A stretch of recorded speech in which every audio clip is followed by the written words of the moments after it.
កស៊ីវិស័យហិរញ្ញវត្ថុខ្ទង់13ឆ្នាំធនាគារ SBI លីហួរសល់ទ្រព្យសកម្មជាង $1000 លានកើតចេញពីឈ្មោះគ្រឹះស្ថានមីក្រូហិរញ្ញវត្ថុលីហួរនៅឆ្នាំ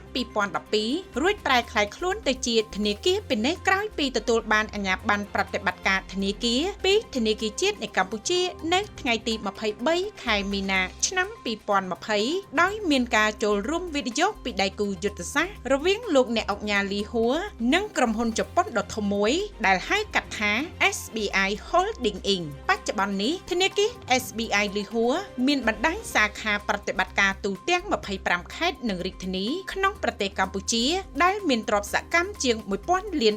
អាមេរិកមានសាខាសរុបចំនួន51ទីតាំងនិងមានម៉ាស៊ីនដកប្រាក់ដាក់ប្រាក់សរុបជាង30កន្លែងនិងមានការសហការដៃគូដាក់និងដកប្រាក់ជាមួយក្រុមហ៊ុនលីហួរវេលុយចំនួនជាង3000កន្លែងនៅទូទាំងប្រទេសដើម្បីបង្កលក្ខណៈងាយស្រួលជូនអតិថិជនស្របពេលជាមួយគ្នានេះផងដែរធនាគារក៏កំពុងពង្រីកបណ្ដាញសាខានិងដាក់បន្ថែមនៅម៉ាស៊ីនដកប្រាក់ដាក់ប្រាក់សេវាផ្ទេរប្រាក់នៅក្នុងនិងក្រៅស្រុកតាមរយៈប្រព័ន្ធ Swift, Ripple, MoneyGram និងធ្វើទំនើបកម្មធនាគារចល័ត Digital បន្ថែមទៀតដើម្បីពង្រីកវិសាលភាពប្រតិបត្តិការធនាគារក្នុងការផ្តល់សេវាហិរញ្ញវត្ថុដល់អតិថិជនឲ្យកាន់តែល្អប្រសើរឡើងនិងស្របទៅតាមតម្រូវការរបស់អតិថិជន